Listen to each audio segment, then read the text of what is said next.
마르코복음 7장으로 넘어가겠습니다. 7장 1절에서 13절까지인데요. 복음서 내용 안에 바리사이들의 모습이 나오고 있습니다. 바리사이들은 율법 규정을 철저히 잘 지켜서 삶의 모든 부분들이 거룩해지도록 노력했던 평신도인데요. 이들은 하느님의 계명, 사람과 이웃들에 대한 사랑보다 사람의 전통과 규정을 우선에 두었기 때문에 예수님께로부터 비판을 받게 되었습니다.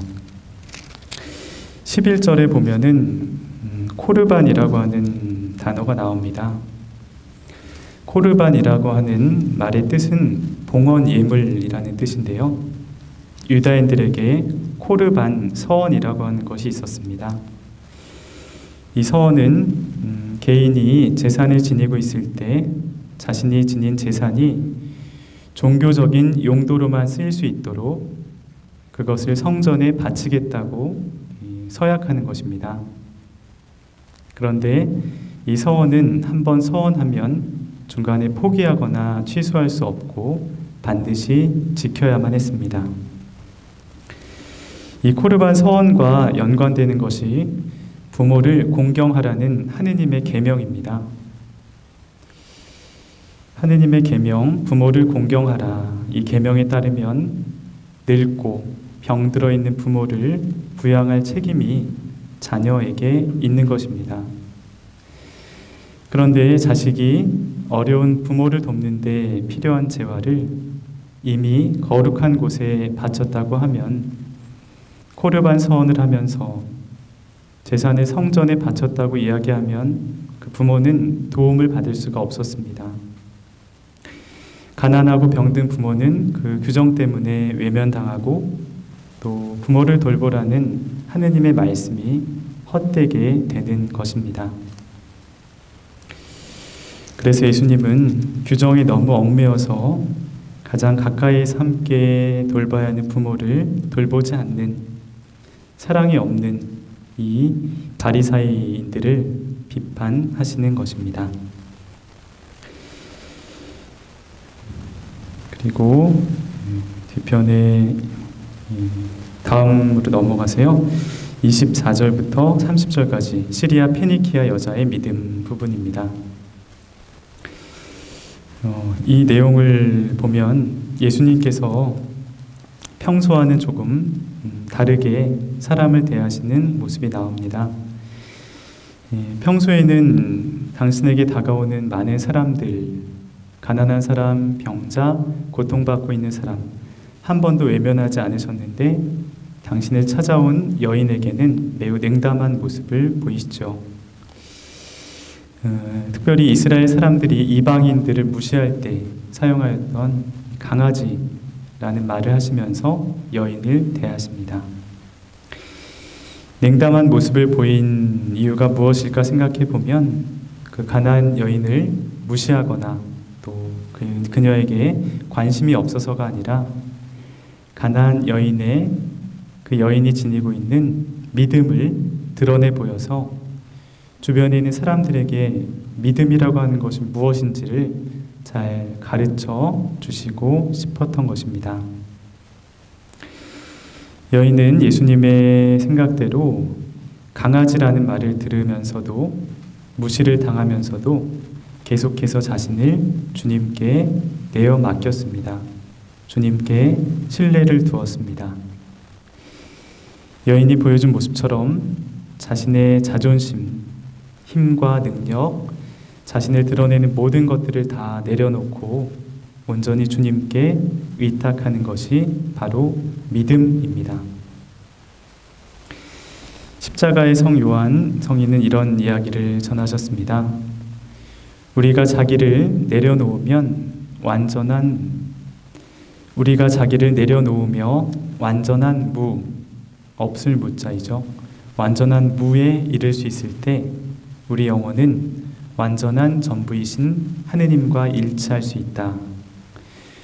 우리가 간절한 무엇을 얻기 위해서는 우리 자신이 완전히 부서지고 온전한 무가 되어야 한다는 것입니다.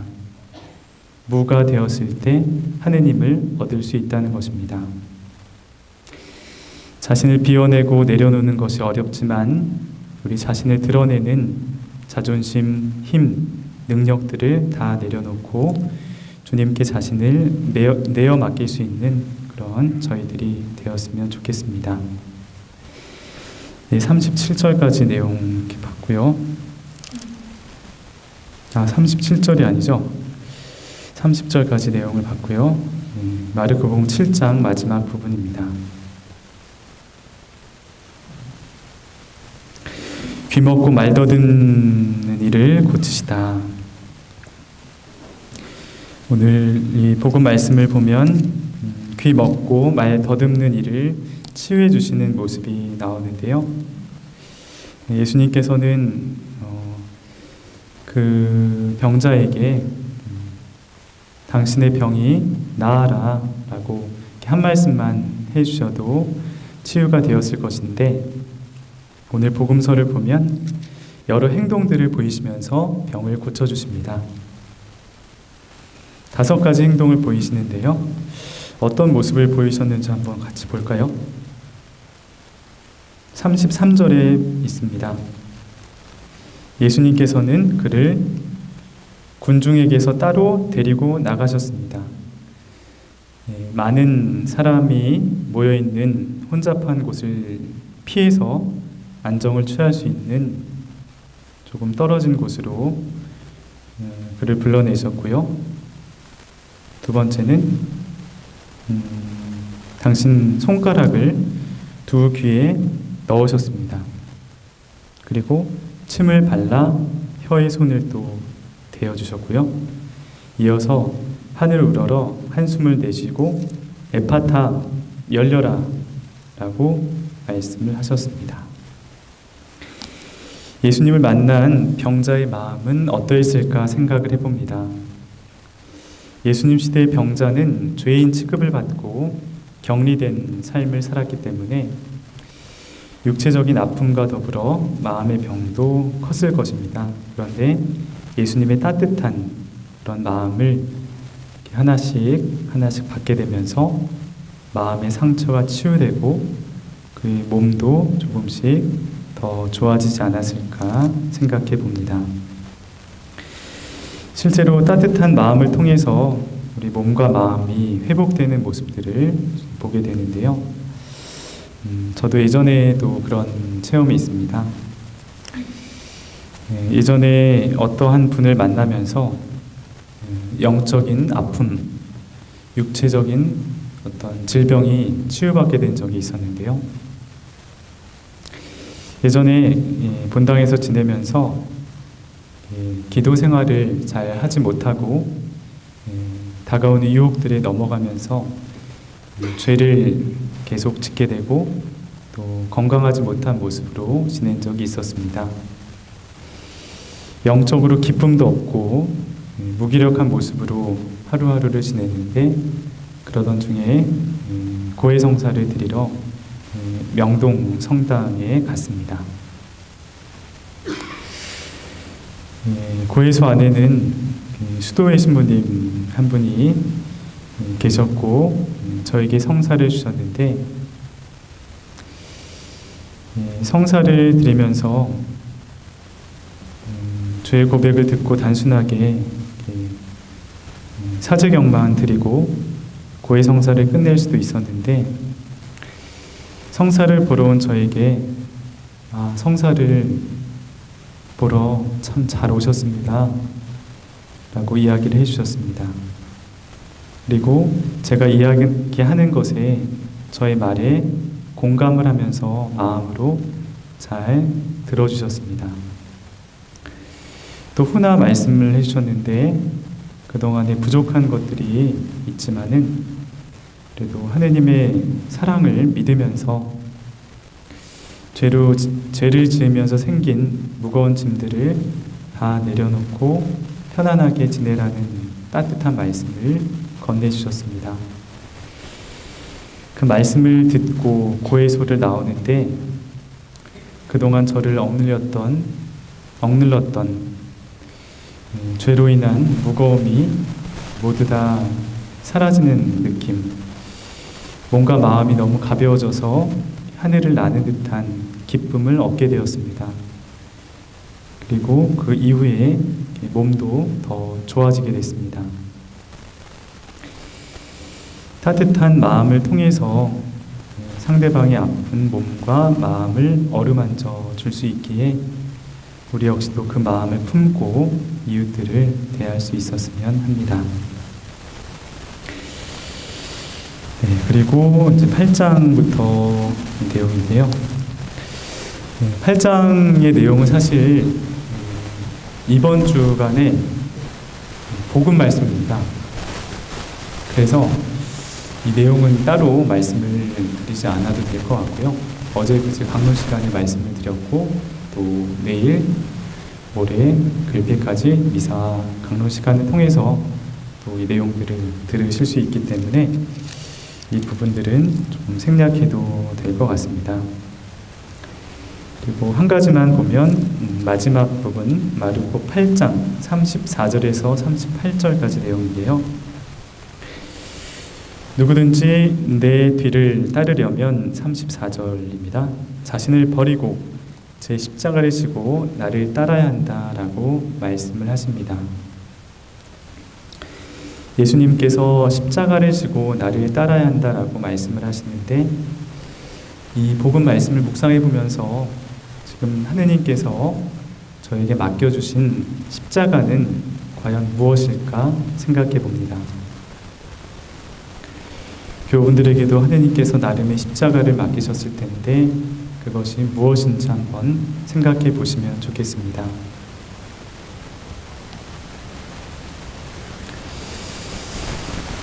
제가 하느님께로부터 받게 된 십자가는 사제로서 사목활동을 해나가는 것, 이것이 주님께서 주신 십자가가 아닐까 생각해 봅니다. 십자가를 지면서 힘든 부분이 참 많은데요. 일단은 독신서약을 하고 홀로 지내는 것이 참 힘들겠죠. 주변의 친구들을 보면 다 결혼을 하고 또 자녀들도 갖고 가족들과 함께 나들이도 가고 즐겁게 화목하게 시간을 잘 보내는 모습들이 있는데요. 저는 독신 서약을 했기 때문에 가족들 없이 홀로 지내야 하는 부분이 있습니다. 특별히 몸이 아플 때 방에서 돌봐준 사람 없이 홀로 아픔을 참으면서 견뎌내는 그런 부분들이 조금 힘든 것 같습니다. 또 사제들은 순명 서약을 합니다. 저도 제 나름대로 하고 싶은 활동들이 있는데요. 제가 하고 싶은 것, 제 계획들보다는 교회에서 필요한 일들, 교구장님께서 원하시는 일들을 해야 합니다. 자유롭게 제가 하고 싶은 것을 하지 못하고 포기해야 하는 것, 또 교구장님 말씀에 순명하면서 말씀을 따라하는 것도 조금 힘든 부분이 될 수 있습니다. 또 성모 활동을 하면서 매일 미사를 봉헌하는 것, 미사를 위해서 복음을 묵상하고 강론을 준비하고 365일 매일 말씀을 전해야 하는 것, 힘든 일입니다. 또 정해진 시간에 아침, 점심, 저녁 성무 일도를 바쳐야 하는 것도 힘든 부분입니다. 이러한 십자가, 하느님께서 주신 십자가가 버겁게 느껴질 때가 있는데요.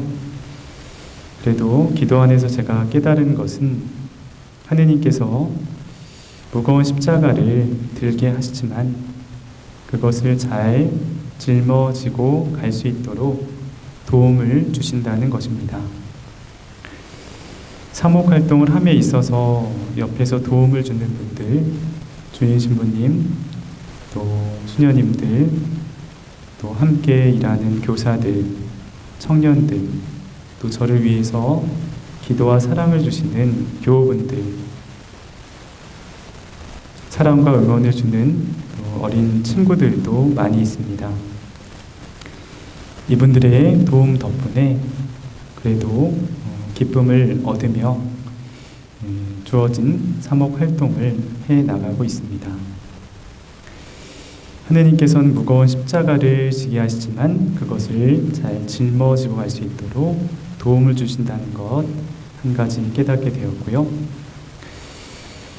또 한 가지는 이 십자가가 나를 마냥 힘들게 하는, 불편하게 하는 것이 아니라 내가 하느님께 더 붙어 있을 수 있도록, 하느님 옆에 머물 수 있도록, 영적으로 성장할 수 있도록 도움을 주는 선물이 된다는 것입니다.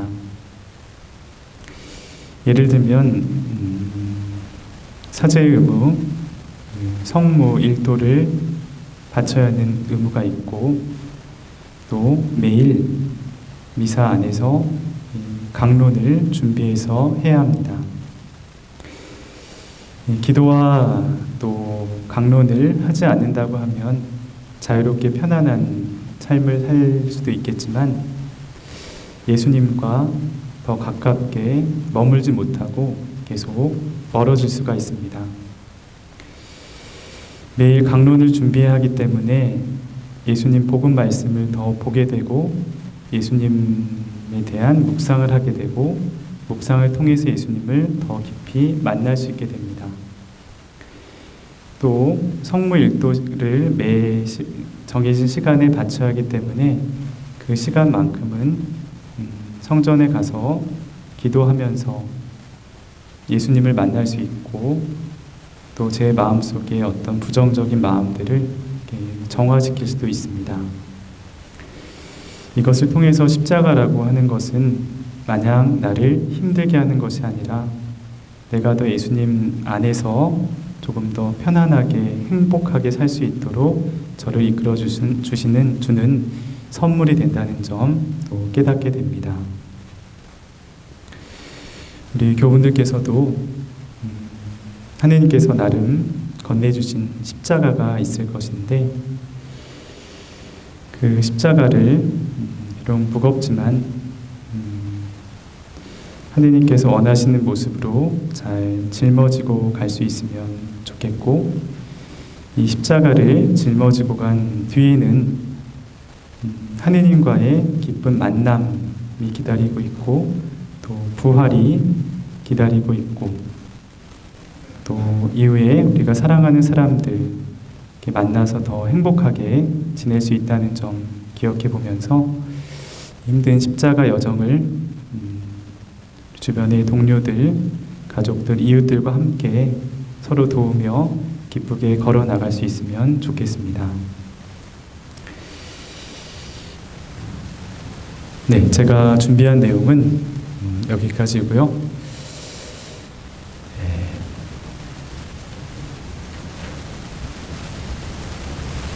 긴 시간 동안 경청하시며 잘 들어주셔서 감사드립니다. 네, 감사합니다.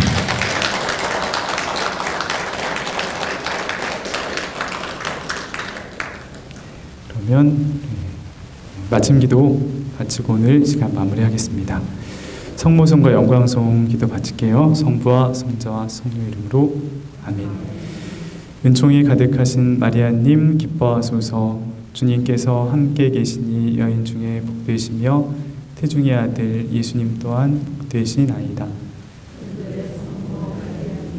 이제와 저희 죽을 때 저희 죄인을 위하여 빌어주소서. 아멘. 영광이 성부와 성자와 성령께 전과 같이. 예수님 오늘 또 이 시간 저희들과 함께 해주심에 감사드립니다. 우리 교우분들이 늘 함께 하시며 사랑을 건네시는 예수님을 마음에 품고 어떤 시련과 또 고난이 주어지더라도 너무 좌절하지 말고 함께 하시는 예수님을 바라보며 예수님의 도움을 받으며 주어진 어려움 잘 이겨나갈 수 있도록 도움을 주시고 늘 영육간에 건강하게 지내면서 함께하는 이들에게 더 많은 사랑을 건넬 수 있도록 예수님께서 맡기신 주어진 일들을 기쁘게 해 나갈 수 있도록 이끌어 주시기를 청합니다. 이 모든 말씀 우리 주 예수 그리스도를 통하여 비나이다. 아멘. 성부와 성자와 성령 이름으로 아멘. 감사합니다. 안녕히 계세요.